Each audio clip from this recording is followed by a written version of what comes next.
Hello dear students, my name is Devinder Kaur and you all are welcome to my YouTube channel Science Seco। और आज की जो video है is about class 9th exploration chapter cell the building block of life। और इस class में हम जो है स्ट्रक्चर ऑफ सेल के बारे में पढ़ने जा रहे हैं। इसकी एक वीडियो ऑलरेडी आ चुकी है जिसके अंदर हमने इंट्रोडक्शन की थी, first 2 pages of this chapter किए थे और उसमें हमने समझा था कि कैसे थर्मोफाइल्स के बारे में हमें पता लगा, प्लाज्मा मेम्ब्रेन कैसे बनी with the help of calcium carbonate. Then हमने एक एक्टिविटी की थी जिसमें हम एस्टिमेट साइज ऑफ सेल जो है निकाल पाए थे। तो आज के वीडियो में हम करने जा रहे हैं स्ट्रक्चर ऑफ सेल, जिसमें हम सेल मेम्ब्रेन के बारे में पढ़ेंगे। तो सेल मेम्ब्रेन के बारे में आपने ऑलरेडी क्लास 8 में पढ़ा है। जिन बच्चों ने एनसीईआरटी क्यूरियोसिटी में ये चैप्टर नहीं पढ़ा, डोंट वरी, मैं आपको आराम से बेसिक टू एडवांस लेके जाऊंगी और इसकी आपको फिक्र नहीं करनी कि मैम कैसे होगा ये चैप्टर, बहुत आसानी से हो जाएगा, बस ध्यान से पढ़ते रहो, ठीक है। तो हमारे पास है सेल मेम्ब्रेन, इसके अंदर सब टॉपिक आ रहा है सेल मेम्ब्रेन जो है यूनिवर्सल फीचर ऑफ सेल।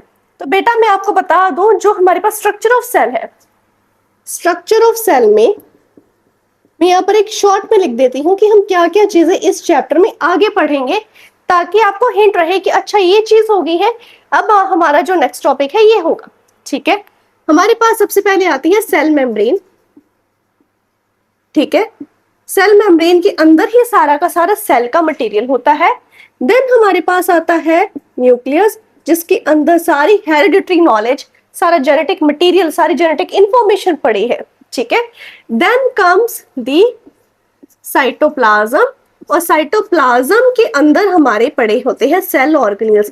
अब अगर आपको ये नाम बड़े नए नए लग रहे हैं तो फिक्र मत करो, मैं आपको थोड़ी एग्जांपल्स की मदद से, ह्यूमन बॉडी के एग्जांपल्स की हेल्प से आपको ये चीजें समझाती रहूंगी, एक तरह से रिलेट करते रहेंगे।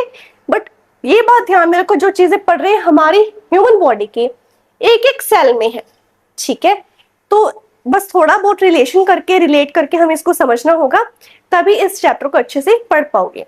तो अभी हम करने जा रहे हैं सेल मेम्ब्रेन के बारे में, the universal feature of cell. Universal feature क्यों कहा गया है? क्योंकि सभी सेल्स में प्रेजेंट है, ऑल सेल्स, चाहे ये प्लांट सेल है, चाहे एनिमल सेल है, चाहे प्रोटोजोआ है, चाहे फंगस है, चाहे बैक्टीरिया है, चाहे कोई यूनिसेलुलर ऑर्गेनिज्म है, चाहे मल्टीसेलुलर ऑर्गेनिज्म के अंदर जितने भी सेल्स हैं, सभी के अंदर सेल मेम्ब्रेन होगी ही होगी, always। That's why it is called the universal feature of cell। Got it? Now अब सेल मेम्ब्रेन का हमारे पास एक अदर नेम होता है जो कि ऑफिशियल नेम है, क्या है? Plasma membrane. क्या है? Plasma membrane.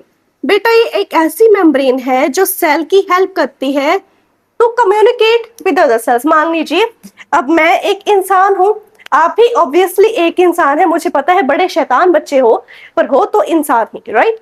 तो हम दोनों इंसान हैं, आप मेरी वीडियो देख रहे हो, मैं आपको ये समझाने के लिए वीडियो बना रही हूँ, right. That means we are trying to communicate. बेशक हम ऐसे यहाँ पे डायरेक्ट कम्युनिकेट नहीं कर पा रहे हैं, इनडायरेक्ट कम्युनिकेट है, बट आप अपने आसपास के लोगों के साथ कम्युनिकेट करते हो। How do you communicate? With your mouth, right. अगर आपको किसी को कुछ खाना देना है, आप उसको खाना दोगे, उससे खाना ले लोगे। मम्मा आपको खाना देगी, आप खा लोगे।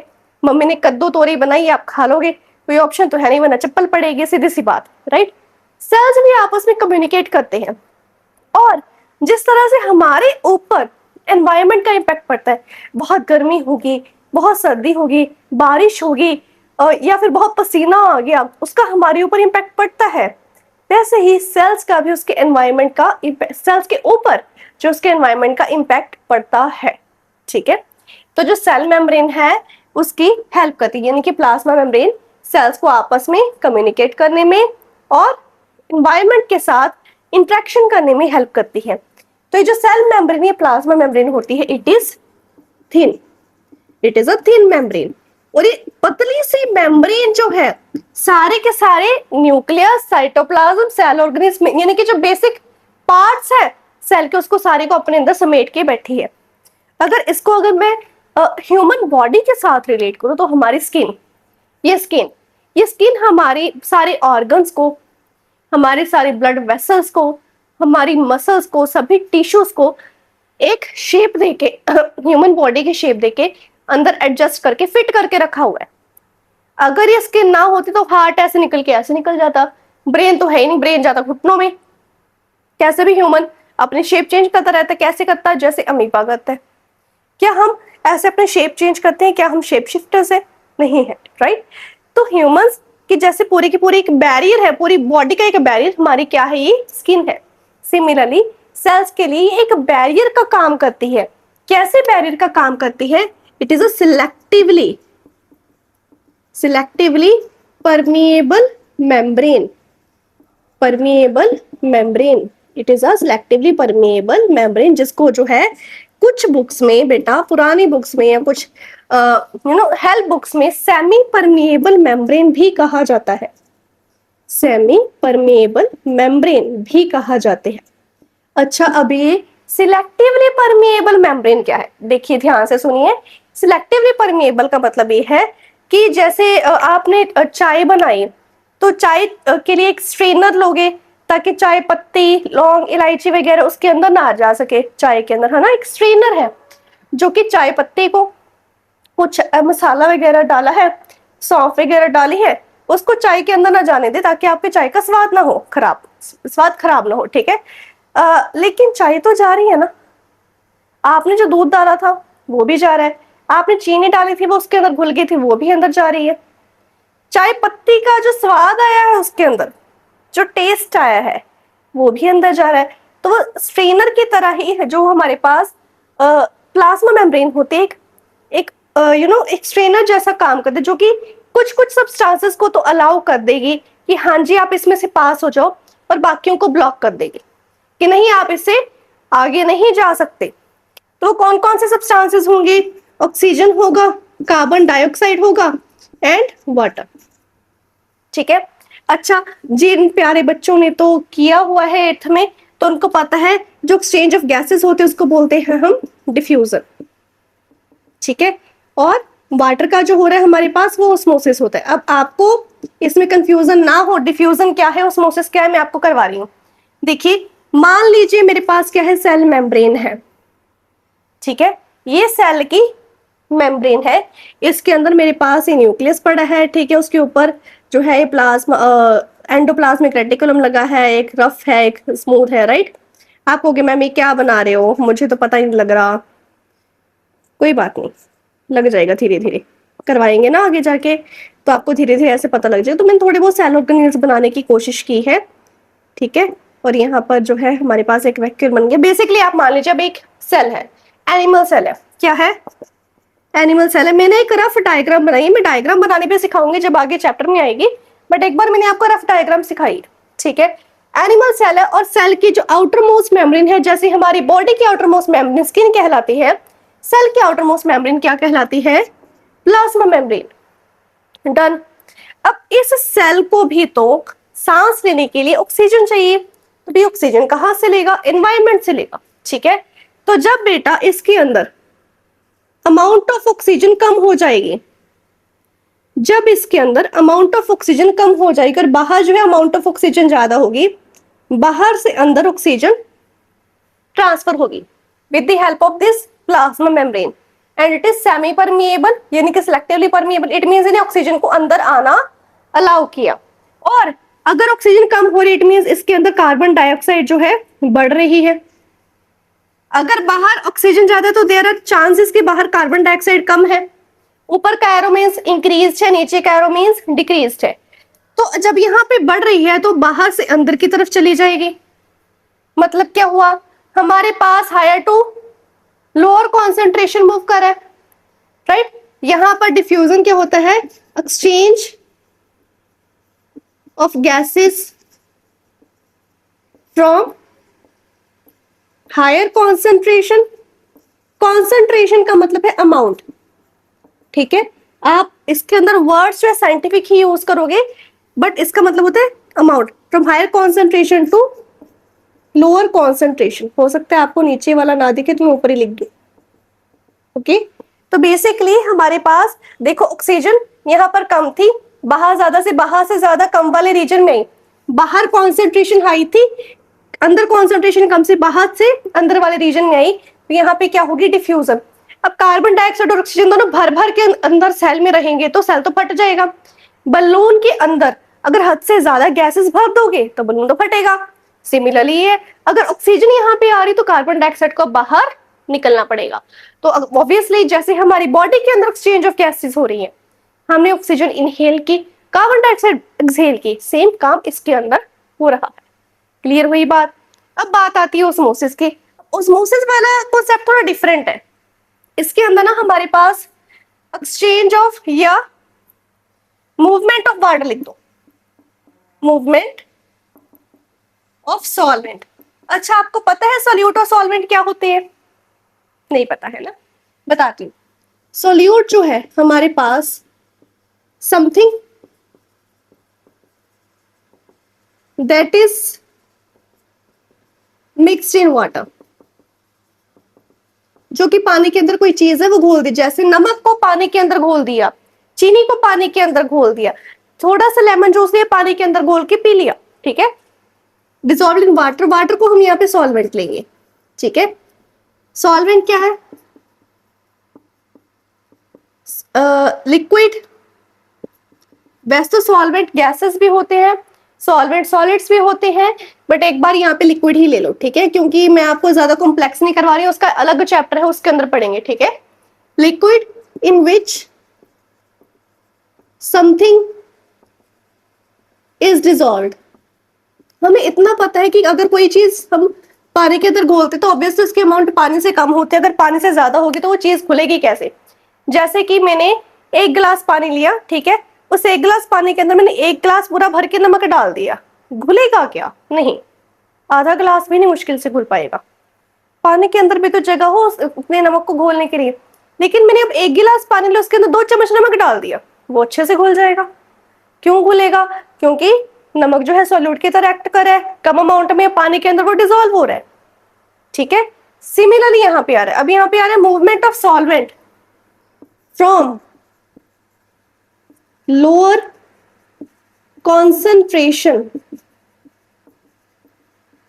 ऑफ सॉल्यूट, इसको ध्यान से देखो, to higher concentration of solute. मतलब क्या है?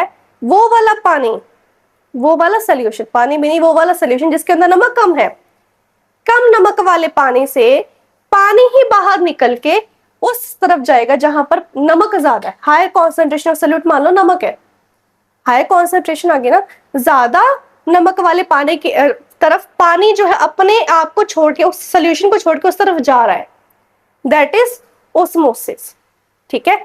और ये मतलब कि अब सेल को पानी की भी जरूरत होती है, तो इसके अंदर जो है सेल के अंदर भी पानी आ सकते हैं, सेल से बाहर भी पानी जा सकता है, ठीक है।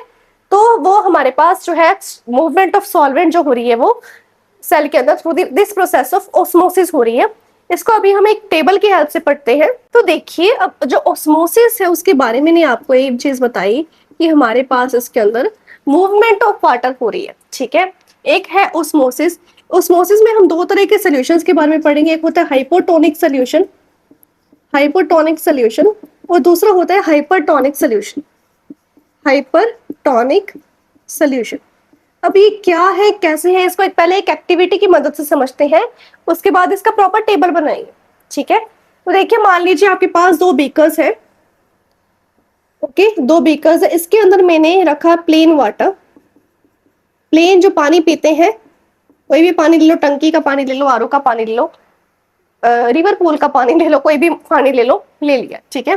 दूसरे में मैंने जो है थोड़ा सा कॉन्सेंट्रेटेड वाटर लिया, मीन्स मैंने 20% कॉन्सेंट्रेटेड विथ सॉल्ट या शुगर, ऐसे ले सकते हो। मतलब क्या है कि आपने 1 गिलास पानी में थोड़ा 1-1.5 चम्मच नमक डाल दिया, 1-1.5 चम्मच जो है चीनी डाल दिए, तो वो थोड़ा सा कॉन्सेंट्रेटेड हो गया, ठीक है। 20% सोल्यूशन ऑफ सॉल्ट और शुगर ले ली, ठीक है। और दोनों में जो है आलू छीला, छील के उसके 2 हिस्से कर दिए, ये 2 छोटे छोटे पीसेस ले लिए रफली इक्वल साइज के, एक को इसमें रख दिया, एक को इसमें रख दिया, और रख दो 1-2 घंटे के लिए। अगर जितना आपको लगता है कि 3 घंटे तक आपको थोड़ा बहुत साइज में चेंज देखने को मिल रहा है, तब तक उसको रख दो, ठीक है, मतलब नोटिसेबल डिफरेंस हो, इतना हो। आप देखो कि प्लेन वाटर वाले में थोड़ा सा ऐसे फूल जाएगा, ठीक है, थोड़ा सा ऐसे साइज में बड़ा हो गया, ये जो है स्वेल अप हो गया, स्वेल अप। ये वाला पहले वाले साइज से थोड़ा सा छोटा हो गया, यानी कि ये वाला क्या हो गया, श्रिंक हो गया। क्या हो गया, श्रिंक हो गया। अब इसी से हमें इन दोनों सॉल्यूशंस के बारे में पता लग रहा है। सबसे पहले ऑस्मोसिस को द्वारा देखो, ऑस्मोसिस में दो तरह की डेफिनेशंस आ जाती हैं। मैं ऑस्मोसिस पे इसलिए ज्यादा कॉन्सेंट्रेट कर रही हूँ क्योंकि देखो डिफ्यूजन का तो पता चल गया कि higher concentration to lower concentration जो है एक्सचेंज ऑफ गैसेस हो रही है, और जरूरी नहीं है कि इसमें प्लाज्मा मेम्ब्रेन हो ही हो, ठीक है। अगर आपको, आपने घर में बैठे थे, मम्मा ने अगरबत्ती का पैकेट खोला, आपको अगरबत्ती की थोड़ी बहुत फ्रेग्रेंस आई, मम्मा ने अगरबत्ती चलाई और भी ज्यादा फ्रेग्रेंस आप तरफ फैल रही है, तो क्या वहां पर रस्ते में कोई प्लाज्मा मेम्ब्रेन थी? नहीं, वो डिफ्यूजन ऑफ गैस है। डिफ्यूजन गैस सॉलिड लिक्विड तीनों में हो सकती है, लेकिन ऑस्मोसिस सिर्फ और सिर्फ लिक्विड में होती है। तो इसलिए ऑस्मोसिस का जो है थोड़ा बहुत क्वेश्चन आ जाता है एग्जाम में, ठीक है। ऑस्मोसिस की दो डेफिनेशंस है। पहली जो है movement of water, movement of water from lower concentration of solute, जिसमें सल्यूट की मात्रा कम है, solute to higher concentration of solute, concentration of solute यानी कि जिसमें सल्यूट की मात्रा थोड़ी सी ज्यादा है। कम से ज्यादा की तरफ जब हमारे पास पानी की मूवमेंट हो रही है, कम से ज्यादा कैसे, जिसमें एक में नमक कम है, दूसरे में नमक ज्यादा है, गिर की जिसमें नमक ज्यादा उसमें पानी की ज्यादा जरूरत है, ऐसे समझ लो, इसलिए पानी उस तरफ जा रहा है, ठीक है। दूसरी डेफिनेशन ये है मूवमेंट ऑफ सॉल्वेंट, वाटर नहीं लिख रही मैं, मूवमेंट ऑफ सॉल्वेंट, अगर वाटर लिखना चाहो लिख सकते हो, from higher concentration of solvent. Ma'am ये क्यों कंफ्यूज कर रहे हो, क्या है सही से बताओ ना, कहीं पे सल्यूट, कहीं पे सॉल्वेंट, कहीं पे लोअर, कहीं पे हायर, है ना, कोई बात नहीं, सब्र रखो। Higher concentration of solute to lower concentration of solute. अब इस चीज को समझो, मेरे पास एक बॉक्स है, ठीक है, उस बॉक्स के बिल्कुल मिडल में पड़ी है प्लाज्मा मेम्ब्रेन, ठीक है, क्या पड़ी है, प्लाज्मा मेम्ब्रेन, एक सेमी परमिएबल मेम्ब्रेन पड़ी, मान लो एक सेमी परमिएबल या सिलेक्टिवली परमिएबल लिख लो, सिलेक्टिवली परमिएबल मेम्ब्रेन पड़ी है, ठीक है, क्लियर। ये मेम्ब्रेन हमें एनिमल्स के लीवर से भी मिल जाती है, लिवर की जो स्किन है it acts as a selectively permeable membrane, okay. तो यहां पर मेरे पास एक पानी था, इस वाले पानी में मैंने 4 स्पून्स ऑफ सॉल्ट ऐड की है, प्लस वाटर है। इस साइड जो पानी था मैंने जब इसको भरा, पहले दोनों को मैंने ऐसे कवर किया हुआ था, ठीक है, यहाँ पे भी कवर किया था, यहाँ पे भी कवर किया था, क्लियर। इस साइड मैंने पानी भरा 2 spoons of salt plus water, दोनों तरफ बराबर मात्रा में पानी भर दिया। अब दोनों तरफ से मैंने इसको जो है हटा दिया, जो भी कवरिंग थी जिसकी वजह से ये सब कुछ आपस में मिक्स नहीं हो पा रहा था, उसको मैंने कवरिंग को ही जो है अब हटा दिया। बीच में अकेली क्या रह रही है, सिलेक्टिवली परमिएबल मेम्ब्रेन रह रही है, क्लियर हुई बात। अब ध्यान से देखिए ये कौन सा सोल्यूशन है जिसमें सॉल्यूट की मात्रा ज्यादा है।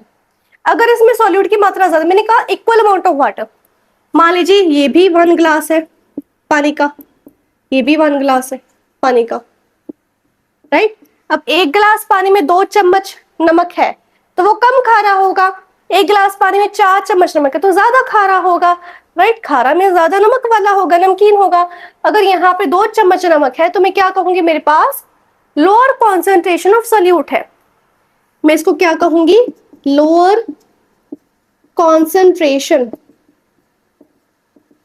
ऑफ सॉल्यूट है। अगर मेरे पास सॉल्यूट की मात्रा कम है तो ऑब्वियसली सॉल्वेंट की मात्रा ज्यादा हो गई, तो मैं क्या ही कह सकती हूं, हायर कॉन्सेंट्रेशन ऑफ सॉल्वेंट। बताइए समझ में आ गई बात। दूसरी तरफ इसका उल्टा है, दूसरी तरफ 4 चम्मच नमक है तो क्या होगा, हायर कॉन्सेंट्रेशन ऑफ सोल्यूट होगी। क्या होगा इसमें, हायर कॉन्सेंट्रेशन ऑफ सोल्यूट होगी। अगर नमक ज्यादा है तो ऑब्वियसली पानी की जो अमाउंट है वो कम होगी। तो क्या होगा मेरे पास, लोअर कॉन्सेंट्रेशन ऑफ वाटर या सॉल्वेंट, कुछ मर्जी ले लो, ठीक है, समझ में ये बात। अब पढ़ो डेफिनेशन, ठीक है। डेफिनेशन में क्या है, movement of water from lower concentration of solute, lower concentration of solute to higher concentration of solute means पानी इस तरफ जाएगा।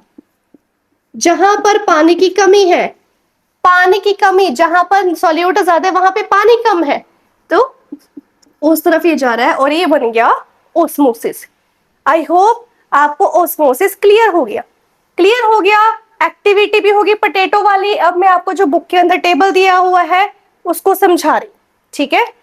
तो इसके लिए अब इस पार्ट को थोड़ा सा इरेज कर देते हैं। अगर स्टिल अगर डाउट वगैरह होगा तो आप मुझे कमेंट कर देना, या इंस्टा पे अगर आप हो तो वहां पे आप मुझे मैसेज कर सकते हो, ठीक है। मैं पूरी कोशिश करूंगी आपके सभी डाउट्स को जो है क्लियर कर। इसको इरेज कर ही देते हैं, क्यों इतना रखना। आप स्क्रीनशॉट वगैरह ले ही लोगे, वरना वीडियो को रिवाइंड कर दोगे। आप, मुझे पता है, समझदार हो। चलिए अब हम चलते हैं एक टेबल की तरफ। उस टेबल में एक दिया हुआ है आइसोटोनिक सोल्यूशन, एक दिया हुआ है हाइपोटोनिक सोल्यूशन, एक दिया हुआ है हाइपरटोनिक सोल्यूशन। आइसोटोनिक सोल्यूशन वो होगा जब सेल के बाहर वाले मटेरियल में सॉल्यूट की कॉन्सेंट्रेशन सेल के अंदर वाले मटेरियल में सॉल्यूट की कॉन्सेंट्रेशन सेम होगी, ठीक है। Concentration of solute outside the cell is equal to concentration of solute inside the cell. दोनों सेम है, दोनों सेम है, तो ठीक है, थोड़ा बहुत एक्सचेंज होना होगा, हो जाएगा, पर बाहर भी उतना ही रहेगा, अंदर भी उतना ही रहेगा। सेल को कोई फर्क नहीं पड़ने वाला, सेल जैसा है वैसे ही रहेगा, ठीक है। ना वो स्वेल अप हो रहा है ना वो श्रिंक हो रहा है, इसके जैसे। क्लियर। अब आ रहा है हाइपोटोनिक सोल्यूशन। हाइपोटोनिक सोल्यूशन के अंदर जो है बाहर वाले जो मटेरियल है जिसको हम एक्स्ट्रा सेलुलर मटेरियल बोलते हैं। अच्छा, बुक के अंदर जो लैंग्वेज दी है उसको समझते हैं। आउटसाइड सेल के मटेरियल को, मटेरियल आउटसाइड सेल को, मटेरियल आउटसाइड सेल में मटेरियल लिखने नहीं, उसको बोलते हैं एक्स्ट्रा सेलुलर, एक्स्ट्रा सेलुलर, ठीक है। Material inside the cell, inside cell, cell के अंदर वाले मटेरियल को बोलते हैं intracellular, intracellular. Between two cells, between two और मोर सेल्स, दो सेल्स के बीच में या दो से ज्यादा सेल्स के बीच में कोई बातचीत सी हो रही है, उसको बोलते हैं इंटर सेलुलर। समझ में आई। एक्स्ट्रा सेलुलर सेल के बाहर, इंट्रा सेलुलर सेल के अंदर, इंटर सेलुलर दो सेल्स के बीच में लेन देन होता है, ठीक है। क्लियर हुई बात। अब बात करते हैं हाइपोटोनिक सोल्यूशन। अगर मेरे पास एक्स्ट्रा सेलुलर मटेरियल में, एक्स्ट्रा सेलुलर मटेरियल में मेरे पास सॉल्यूट कम है, सॉल्यूट कम है, तो सॉल्वेंट ज्यादा है, ऑब्वियसली सॉल्वेंट ज्यादा है, ठीक है। इंट्रा सेलुलर में यानी कि सेल के अंदर सॉल्यूट ज्यादा है, सॉल्वेंट कम है, ठीक है। ऑब्वियसली सॉल्यूट ज्यादा है, सॉल्वेंट तो उसके उलट क्या हो जाएगा, कम हो जाएगा। तब हाइपोटोनिक सोल्यूशन बन रहा है उसके लिए, सेल के लिए। मीन सेल के आसपास जो है काफी सारा पानी है, सेल के अंदर उतना पानी नहीं जितना सेल के आसपास है, मतलब ये बन रहा है इसका। देखिए सॉल्वेंट क्या है, पानी है, सेल के अंदर उतना पानी नहीं है जितना सेल के बाहर है, तो क्या होगा, बाहर से पानी सेल के अंदर आएगा, ओस्मोसिस हो रही है। Movement of water from lower concentration of solute to the higher concentration of solute. ये पढ़ी डेफिनेशन, ये साथ में सब कुछ दिया हुआ है। तो इस केस में जो है सेल जो होगा स्वेल अप कर जाएगा, सेल स्वेल्स अप। एग्जाम्पल के तौर पे किशमिश ले लो, ठीक है। किशमिश होती है, उसको आपने रात को पानी के अंदर रख दिया, भिगो दिया, सुबह उठ के देखा तो वो फूली पड़ी है, सारा पानी अंदर चला गया। क्यों? किशमिश के अंदर कौन सा पानी होता है? किशमिश के अंदर तो बेचारा सॉल्वेंट नाम मात्र होता है, और सॉल्यूट बहुत ज्यादा। कच्ची किशमिश ऐसे ही खाओगे तो आपको बड़ा अच्छा अच्छा टेस्ट आएगा, मीठा सा टेस्ट आएगा, बट उसके अंदर सॉल्यूट बहुत ज्यादा है, इसलिए मीठा टेस्ट आ रहा है, ठीक है। ग्रेप्स खाओगे, किशमिश ग्रेप्स से बनती है, ग्रेप्स खाओगे उसका आपको जूसी टेस्ट आएगा क्योंकि उसके अंदर पानी भी है, राइट। तो किशमिश को रख दो तो उसके लिए हाइपोटोनिक सोल्यूशन बन गया। पानी के अंदर रख दिया किशमिश को, सारा पानी अंदर एंटर कर गया, किशमिश फूल गई, फूल के उसके ऊपर वाली लेयर भी फटने वाली है, राइट। तो वो हाइपोटोनिक सोल्यूशन है। हाइपरटोनिक सोल्यूशन में ध्यान दीजिए, इससे उल्टा है। एक्स्ट्रा सेलुलर में सॉल्यूट की मात्रा ज्यादा होगी, इसका उलट है। सॉल्यूट की मात्रा ज्यादा होगी तो सॉल्वेंट की मात्रा कम होगी। इंट्रासेलुलर में सॉल्यूट की मात्रा यहाँ पे ज्यादा है, कम होगी, सॉल्वेंट की मात्रा ज्यादा होगी। तो अब बताइए अब क्या हो रहा है, बताओ, उल्टा हो गया। तो अब ये जो सेल है ये क्या हो जाएगा? श्रिंक हो जाएगा, क्योंकि देखो ओस्मोसिस कैसे हो रही है, बाहर अंदर से बाहर की तरफ जा रही है, ठीक है। Solute to sorry the movement of water होगा फ्रॉम द अब क्या होगा, हमारा सेल जो है वो क्या हो जाएगा? श्रिंक हो जाएगा, क्योंकि यहाँ पे ओस्मोसिस जो है इस तरह से हो रही है, इंट्रासेलुलर टू एक्स्ट्रासेलुलर हो रही है। क्यों हो रही है? क्योंकि जो मूवमेंट ऑफ वाटर होगी from the solute of low concentration to the solute of higher concentration वो होगी, जिस कारण हमारा जो ये है सारा पार्ट जो है, यानी कि प्लम होगा या ग्रेप होगी, वो क्या हो जाएगी? श्रिंक हो जाएगी। प्लम या ग्रेप क्यों कहा? आपने प्लम को या ग्रेप को लेना है एक ऐसे पानी के अंदर रखना जिसके अंदर आपने 1 गिलास पानी लिया, 4-5 चम्मच जो है या तो नमक डाल दिए या फिर चीनी डाल दी, तो उसमें सॉल्यूट की कॉन्सेंट्रेशन जो है देखिए एक्स्ट्रा सेलुलर में बढ़ गई है, इंट्रा में इतनी नहीं है। तो क्या होगा? सारा का सारा पानी उल्टा अंदर से बाहर की तरफ जाएगा, और आपके पास जो प्लम होगा या ग्रेप होगा वो पिचक जाएगा। प्यारे बच्चों, अब हम करने जा रहे हैं सेल मेम्ब्रेन का फ्लूइड मोज़ेक मॉडल। अब इस मॉडल के अंदर देखिए हम समझेंगे कि क्यों हम जो प्लाज्मा मेम्ब्रेन है उसको फ्लूइड में काउंट करते हैं और साथ के साथ मोज़ेक में भी काउंट करते हैं। दोनों चीजें कंबाइन होंगी, क्या बन गया? Fluid mosaic model. तो इसके अंदर देखिए हमारे पास जो सेल मेम्ब्रेन है यानी कि प्लाज्मा मेम्ब्रेन है उसकी लिपिड बाइलेयर है। लिपिड क्या मतलब क्या होता है? लिपिड का मतलब होता है फैट, बाई का मतलब है टू, मींस फैट्स की 2 लेयर्स है, ठीक है। 2 लेयर्स है, ये देखिए लिखा है 2 लेयर्स है किसकी? स्पेशल फैट मॉलिक्यूल्स की, ठीक है। अब वो स्पेशल फैट मॉलिक्यूल ना ऐसे हैं, उसका एक हेड है एक टेल है। जो हेड है वो बाहर की तरफ है, टेल अंदर की तरफ है, ठीक है। आपको एक पिक्चर दिख रही है स्पेशल फैट मॉलिक्यूल की, उसका एक हेड बना हुआ है, एक टेल बनी हुई है, ठीक है। जो हेड है वो क्या होता है? वाटर अट्रैक्टिंग है, वाटर अट्रैक्टिंग है, ठीक है, इसलिए वो बाहर की तरफ है, ठीक है। और जो टेल है वो वाटर रिपेलिंग है, इसलिए वो इनवर्स जो है मुड़ी हुई है, ठीक है। देन हम पढ़ते हैं जो हमारे पास बाइलेयर है उसके अंदर जो है प्रोटीन्स गड़े हुए एम्बेड किए गए हैं, जैसे कि ज्वेलरी होती है, ज्वेलरी के अंदर जैसे कि ये स्टोन है, इसके अंदर इस रिंग के अंदर एम्बेडेड है।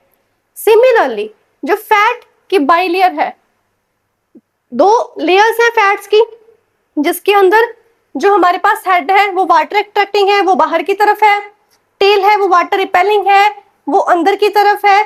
दोनों लेयर के अंदर जो है हमारे पास प्रोटीन वैसे धसे पड़े हैं, एम्बेडेड है, ठीक है।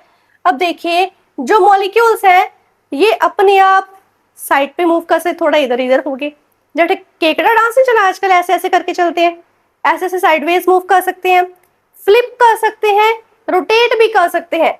इसलिए इसको हम फ्लूइड में काउंट करते हैं, क्योंकि फ्लूइड के अंदर ही हम साइडवेज मूव कर सकते हैं, फ्लूइड के अंदर ही हम जो है फ्लिप कर सकते हैं, फ्लूइड के अंदर ही हम जो है रोटेट कर सकते हैं। तो सिंस ये सारी चीजें फ्लूइड के अंदर काउंट हो रही हैं तो इसलिए हम जो है इसको फ्लूइड भी कहते हैं, ठीक है। प्रोटीन्स जो होंगे, अब ये तो फैट मॉलिक्यूल्स की और उसकी बात होगी, ठीक है। प्रोटीन्स के अंदर जो मेम्ब्रेन है वो गेट कीपर की तरह एक्ट करी, ठीक है। प्रोटीन जो मेम्ब्रेन के अंदर है वो कैसे एक्ट करें, as gatekeepers. Gatekeeper means watchman की तरह एक्ट करते हैं। अब गेट कीपर्स का मतलब क्या है, वॉचमैन की तरह एक्ट कर रहे हैं। वॉचमैन की तरह एक्ट करें मीन्स वो लिमिटेड चीज को अलाउ करें, यानी कि ऑक्सीजन को एंटर करने देंगे, कार्बन डाइऑक्साइड को बाहर जाने देंगे, वाटर को अंदर बढ़ गया बाहर निकालो, बाहर का ज्यादा है अंदर कम है बाहर से अंदर ले आई, ठीक है। तो वो सारा जो अभी तक पढ़ा है ऑस्मोसिस डिफ्यूजन, वो तो इसकी वजह से हो रहा है। किसकी वजह से, प्रोटीन्स जो कि एम्बेडेड है इन दी लिपिड बाइलेयर। देन कम्स ये जो मॉलिक्यूल्स है कैसे टाइल्स इन मोज़ेक की तरह अरेंज्ड है, इसलिए इसको मोज़ेक मॉडल कह दिया। पहले बताया कि जो मॉलिक्यूल्स है वो साइडवेज फ्लिप कर सकते हैं या साइडवेज मूव कर सकते हैं या रोटेट कर सकते हैं, तो फ्लूइड है।